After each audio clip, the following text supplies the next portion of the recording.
Ladies and gentlemen, I'm here to discuss a deeply concerning issue that has been affecting American educational institutions for years, the so-called Confucius Institutes.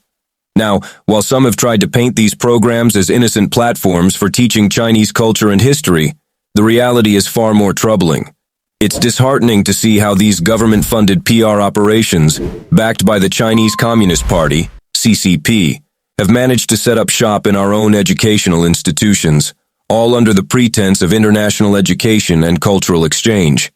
But let's be clear, these institutes are not just about spreading knowledge. They're about shaping minds to conform to the ideals of Xi Jinping's authoritarian regime. Infiltrating K-12 schools appears to be a new tactic from the CCP. The problem with these China-backed programs is twofold, and it's essential that we recognize this. Firstly, they provide a stage for the CCP to push its propaganda under the guise of education. This manipulation of information is not just concerning. It's a blatant attempt to influence and control the narrative, especially when it comes to matters that might criticize or offend the Chinese Communist Party. Secondly, the fact that they've been steering students away from certain topics, essentially self-censoring discussions that could be seen as critical of the CCP, is deeply troubling. It's not about genuine education. It's about molding a generation of students to align with the CCP's interests, even if it means sacrificing the principles of free speech and open inquiry that our educational institutions should uphold. While it's true that some of these programs faced scrutiny during the Trump administration, it's disheartening to see how many of them have managed to resurface under new names and forms. A recent report indicates that numerous educational institutions have replaced old Confucius Institutes with eerily similar programs. And what about those Confucius classrooms that are still operating in the United States despite the closure of their sponsoring institute? This is simply a shell game, with the same problematic agenda being pursued under a different banner. We must not let our guard down. We cannot allow American institutions, which should be bastions of critical thinking and intellectual freedom, to be co-opted into doing the bidding of an authoritarian regime. It's time to shine a spotlight on this issue, to hold those responsible accountable, and to ensure that our education system remains a place of true enlightenment, not a platform for propaganda. The CCP's efforts to invest in schools near military bases is just one example of initiatives our lawmakers worry could be fronts for potential spying.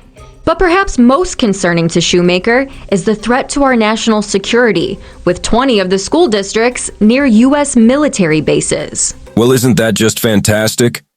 Not only are we dealing with the subtle manipulation of young minds, but now there's the lingering suspicion that this whole charade could be used as a sneaky way to infiltrate our national defense, all under the guise of education and culture. I mean, really? Let me get this straight. We have $17 million in assistance going to schools, and 20 of those school districts are conveniently located near military bases? You'd almost think there's a playbook here for, strategic positioning, right? It's like a game of 4D chess being played right under our noses. It's no secret that education funding is desperately needed, and I'm sure many schools see this financial assistance as a lifeline. But come on, folks, we can't be naive about the potential consequences.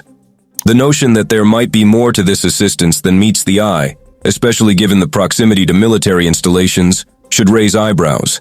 We need transparency, accountability, and a thorough assessment of the potential risks involved. It's not unreasonable to demand a careful examination of where this assistance is coming from, and what strings might be attached. We must ensure that the safety and security of our nation aren't compromised.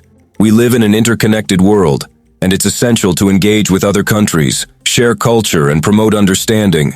But let's not forget, we're talking about young minds here, impressionable and curious, looking for knowledge, and what do they get? A dose of political maneuvering, disguised as cultural exchange. I can't help but wonder about the long-term effects on these kids. Are they getting an unbiased education, or are they being subtly swayed by a foreign agenda? Are they learning about the world, or are they being taught to conform to a specific narrative? It's just infuriating. I get it. Education needs funding. We need resources, and we want to give our students the best possible opportunities. But at what cost? Are we willing to sacrifice the integrity of our education system and potentially compromise our national security just for a few dollars? It's like a bad joke, except there's nothing funny about it. We should be nurturing the next generation of critical thinkers, not pawns in some elaborate game. And let's not even get started on the stress this must put on parents who want the best for their kids, only to find out that there might be ulterior motives at play. This situation demands transparency, accountability, and a focus on the well-being and education of our children. We shouldn't let them become collateral damage in a tangled web of political maneuvering. Let's stand up for the kids, for their future, and for the values we hold dear. Because if we don't, who will? Oh, and look at that, folks. We've got these so-called Confucius Institutes insidiously infiltrating our educational system. And I can't help but wonder, is it just a coincidence that these programs, with all their shady tactics, seem to align with a certain ideology? You know what I'm talking about, right? The biggest threat to the United States is white supremacy. What do you guys think about that? Is that the greatest threat?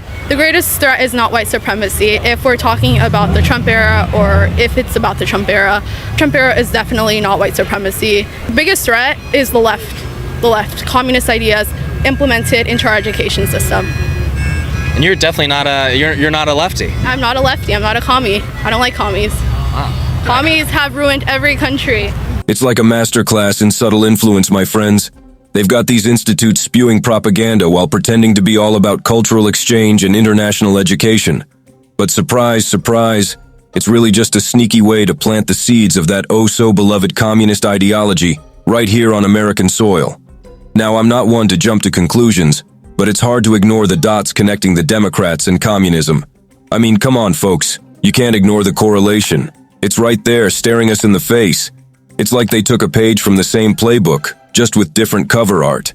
And while some might want to brush it off as mere coincidence, we can't ignore the fact that these Confucius Institutes are getting cozy in our educational institutions, pushing their agenda and steering clear of any topics that might displease their comrades back in Beijing. It's like a twisted dance, a tango of ideological appeasement. But of course, we can't forget that some of these institutes faced a little pushback. And what did they do? They morphed into something else, like a chameleon changing colors. It's almost impressive how they adapt, isn't it? It's like playing a game of whack-a-mole where they keep popping up, reinventing themselves under new names, but the tune remains the same. So here we are, witnessing this grand migration of educators from one program to another, continuing their mission, all while the curtain remains drawn on who's really pulling the strings. It's a performance that would make even the most cunning political strategist tip their hat. But don't worry, folks, we'll keep shining a light on these maneuvers, revealing the connections, and making sure you know what's really going on.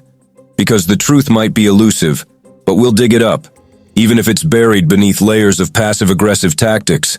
Help us do this by supporting us. Make sure to like and subscribe. Your support means a lot to us in our pursuit of a strong, free, and great America. Stay alert with us here on Red Alert. Red Alert, signing off.